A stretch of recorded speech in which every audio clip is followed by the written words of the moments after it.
จับอยู่เด้อไปพี่น้องไปใส่เบ็ดก่อนพี่น้องยกขึ้นไปยกขึ้นไปยกขึ้นเลย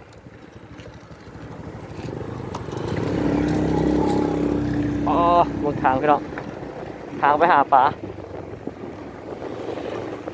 ตอนนี้กำลังไปนองปลา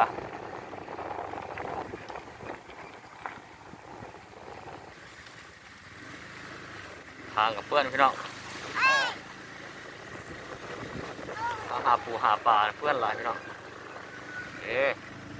พี่น้องปลาทุกกันยังทันมาเนี่ยสิพาท่านผู้ชมไปเบิ่งกันบนหาปลาเขาเป็นยังไงต่อเลย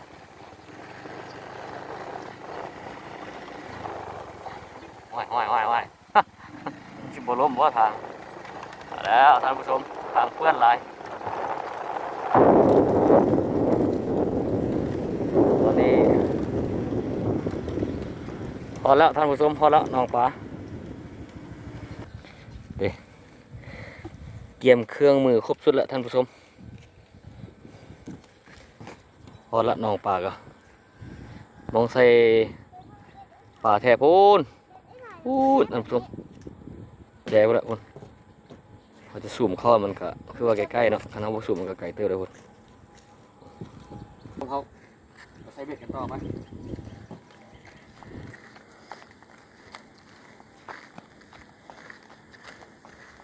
มาโอ้ปลาพวดเลย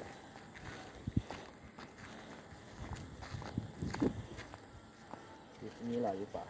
แก้วหลายนำมาท่านผู้ชมวิธีหาปลาเกี่ยวพี่น้อง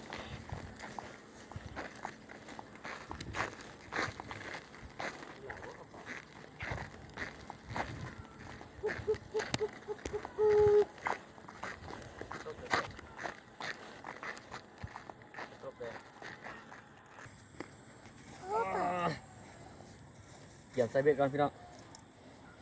ใส่เหงื่อก่อนหาอยู่หากินพี่น้องค่อยคำยำแรงสิมานบ่มื้อนี้นะเบาหลายแล้วเอาพี่น้องเอาจัก 4-5 โลพอละ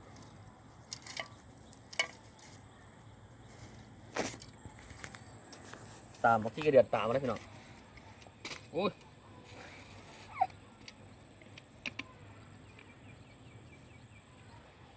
ชีวิตอยู่ให้อยู่หน้าพี่น้องเขาไม่ไปกินดิเขาดีมันจังเลย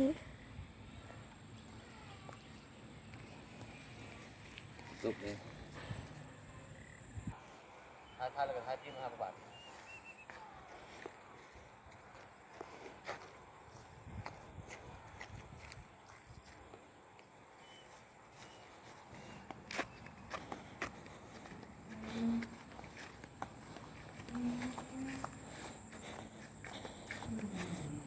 มาเด้อพี่น้องมาใส่เบ็ดกินน้ำกันพี่น้องลองตามมึงเนาะพี่มานบ่โอ้ปลาเค็งไงปลาเค็งตัวมึงไงทับกล้องเลยทับดีๆมั้ยปุดเห็นมือกล้องเห็นบ่ปลาเค็งมึงไม่เห็นหรอก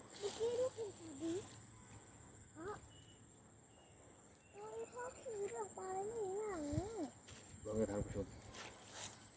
ใส่ดีใส่ดีตัวกันมีวิวทางไหนครับนะ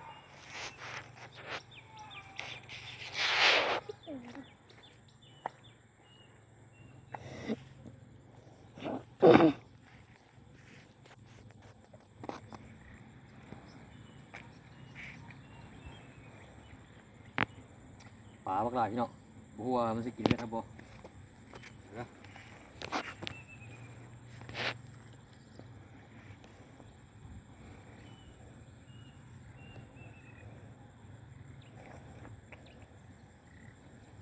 ต้องใส่ไว้จังซี่ท่านผู้ชมโอ้หลักๆเอาตัวนี้ก่อนพี่น้องเป็นยาว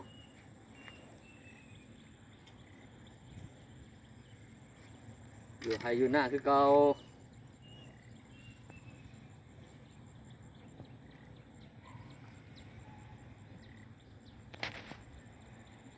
มาเด้อท่านผู้ชมมาเด้อเพื่ออยู่แล้วล่ะ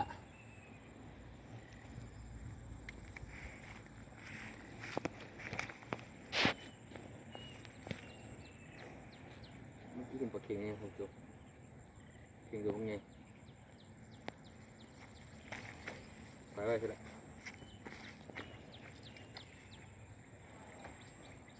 ปลานี่มีหลายอยู่ทางผู้ชมจะเอามันไปได้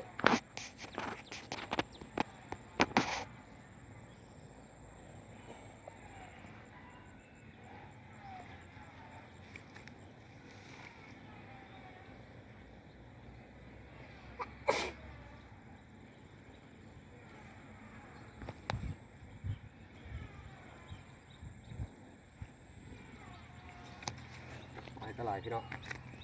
ปูปลาก็หลายหอยก็หลาย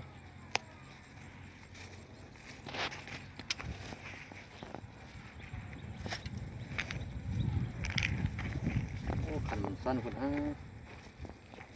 มาทางนี้พี่น้องมีปูมาทั้งหมดแล้วไงมีอยู่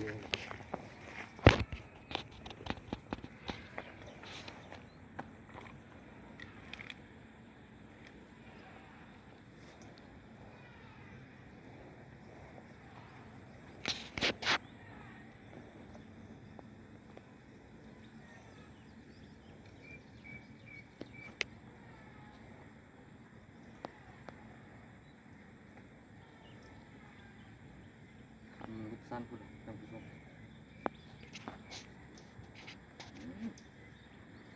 ที่เดือนเราดูน้อยคุณ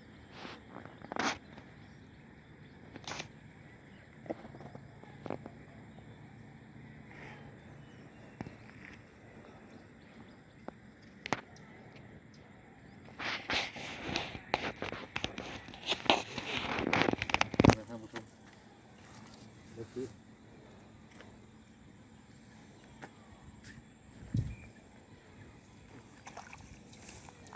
โอ้นี่ครับนี่คือชาลาย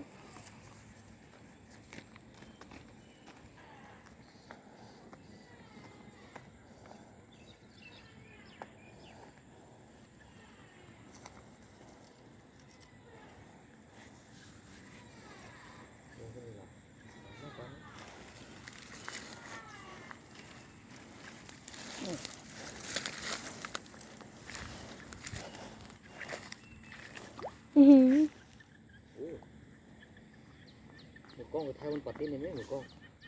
ปลาคอไงพี่น้องดูนะโอ้ยเป็นอันจริงพี่เมย์ป่ะพูดดึกแม่ ไม่ดีกว่า โอ้โหบ้วนดีใจเบิดนี่พี่น้องปลาบ้วนหลายเลยพี่น้องหากินด้วยธรรมชาติพี่น้องโอเควันนี้ อืม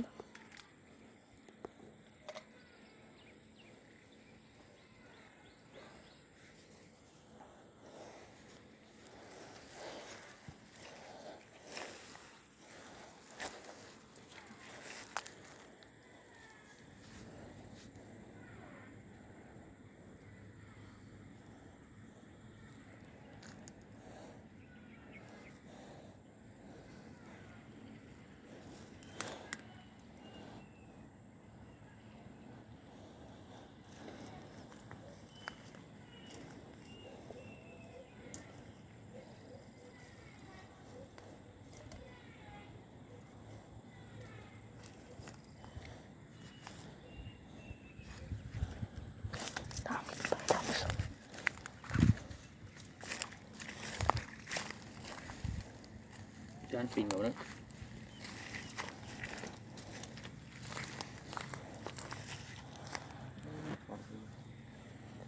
ปลาไม่หลายปลา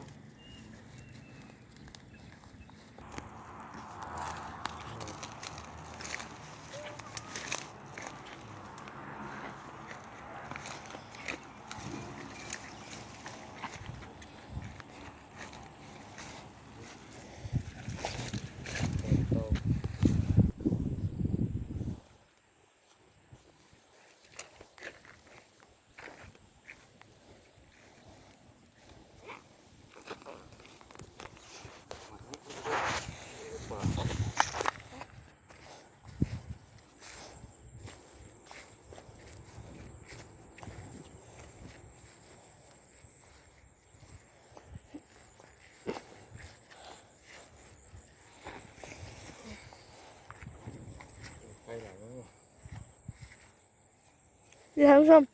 ปลาคอไม่ใช่ปลาคอนะ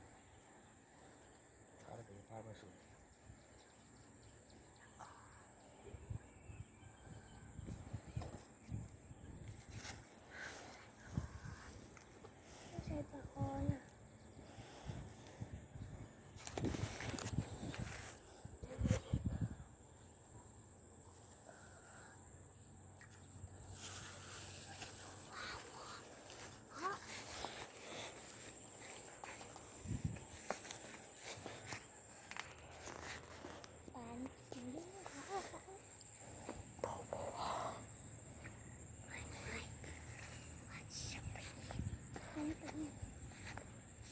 โอ้ปลาอีกตัวหนึ่งปลาคอน้อย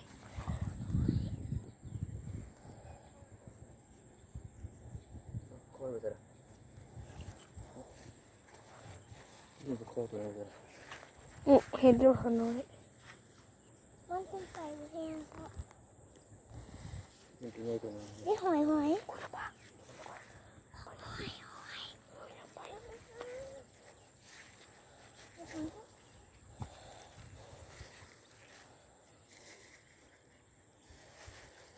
ปลาคอน้อยมันหายก็อย่ามา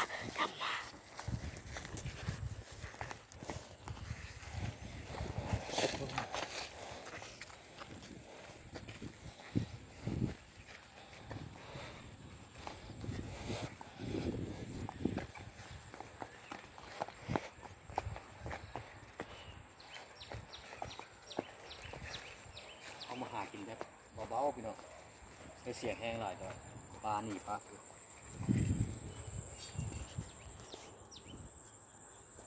บุแม่นมันลักปลาได้พี่น้อง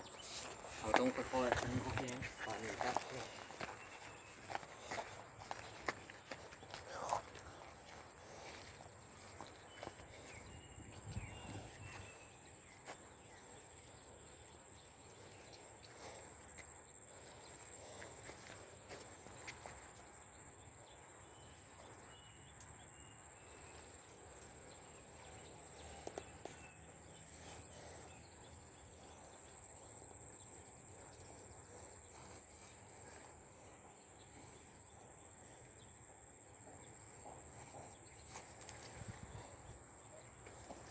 ต้องใส่ขึ้นไว้พี่น้องหมดละมันไปเลาะบวงปลาไปทางหนูก็พี่น้อง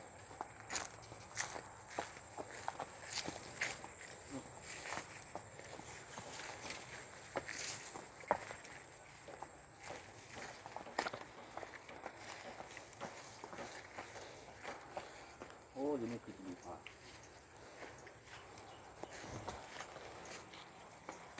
เป็นมือตัวนึงมือตัวนึ พาง เลยเด้อค่อยๆนะค่อยๆนะ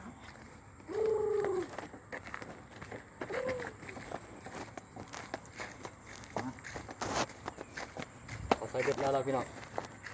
คลิปของเขาก็สิเพียงจบลงแต่เท่านี้อย่าลืมฝากกดไลค์กดแชร์ให้ด้วยพี่น้อง